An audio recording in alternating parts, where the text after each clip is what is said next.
અંકલેશ્વર પાલિકા કચેરીમાં ખરીદી કે જૂનો સામાન કાઢતા પૂર્વ તેના ફોટો પાડવા તેમજ કારોબારીમાં રજૂ કરવા તાકીદ ચેરમેન નવતાર પહેલ રૂપે કરી હતી। અંકલેશ્વર નગરપાલિકા સભાખંડ ખાતે પાલિકા પ્રમુખ લલિતાબેન રાજપુરોહિત, ચીફ ઓફિસર કેશવ કોલડિયા, કારોબારી ચેરમેન નિલેશ પટેલની ઉપસ્થિતિમાં પ્રારંભ કરવામાં આવ્યો હતો।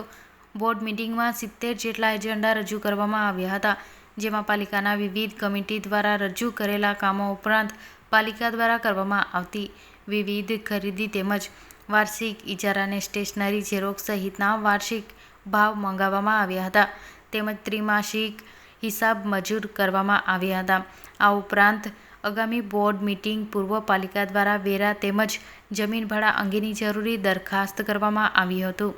બોર્ડમાં હવે પાલિકા દ્વારા 2 સબવાહિની વડે નિઃશુલ્ક સેવા પૂરી પાડવામાં આવશે, તો એમ્બ્યુલન્સ અંગે ચોક્કસ કિલોમીટરની બાદ દૂર થઈ લઈ જવા માટે જરૂરી કિલોમીટર દીઠ રૂપિયા નક્કી કરવામાં આવશે।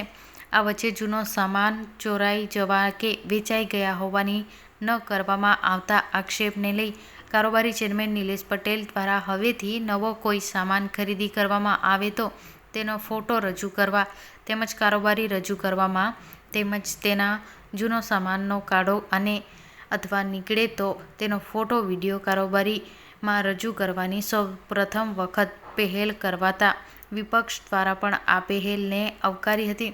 સોમવારના સવારે 11:30 કલાકે શરૂ કરવામાં આવેલા બોર્ડ મિટિંગ 12:30 કલાકે વિપક્ષની ચર્ચા વચ્ચે કોઈ વાદ વિવાદ વગર પૂર્ણ થઈ હતી। આજ રોજ અંકલેશ્વર નગરપાલિકા સભાખંડમાં પટલરી જનરલ બોર્ડ યોજાઈ હતી।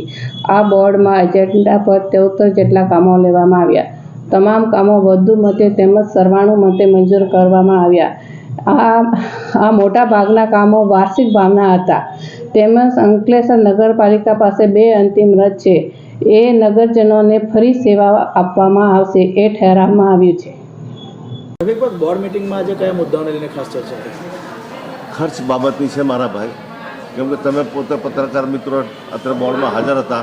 મેં આ લોકોને કેટલી કાયદાની સમજ પાડી કે ભાઈ તમારે કઈ રીતે ખર્ચ કરવો। હવે એ મંજૂરીની અપેક્ષાએ પણ જે ખર્ચા કરે છે એની સરકાર સ્પષ્ટ ના કહે, નગરપાલિકા અધિનિયમ ના કહે, તો આ લોકોને તમે છૂટો દોડમાં 156ની કુમારી છે। આજે હું બોર્ડમાં એકલો હતો તો બી 1 કલાક બોર્ડ ચાલ્યું, તમે એના સાક્ષી છો।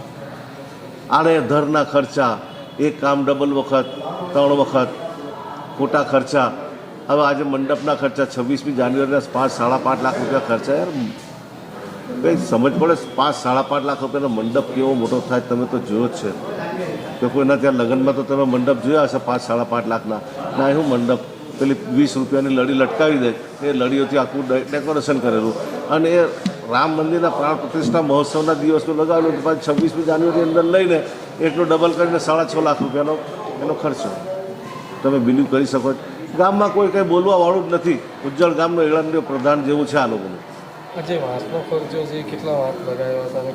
એ વાંસની સંખ્યા તો મેં બોર્ડમાં પૂછી, તમે લોકો સાક્ષી છો કે આ લોકો વાંસની સંખ્યા પણ મને કીધી નથી।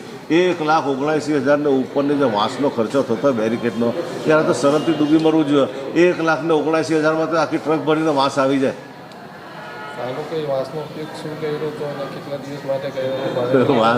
વાંસનો ભાડો બતાવે મારા ભાઈ ને હાના બેરિકેડ। આજે એક વસ્તુ છે કે ગણપતિ હોય કે મોહરમ હોય કે ગમે તે હોય, પણ આ લોકો જે બેરિકેડ લગાવે તો આ વાંસો જે મૂકે તો આ વાંસ કંઈ ખલાસ થઈ જાવ ને, એ વાંસ ઓછામાં ઓછા 10થી 15 વર્ષ સુધી જો તમે સાચવો તો ચાલે, અરે એની કાથી પણ ચાલે।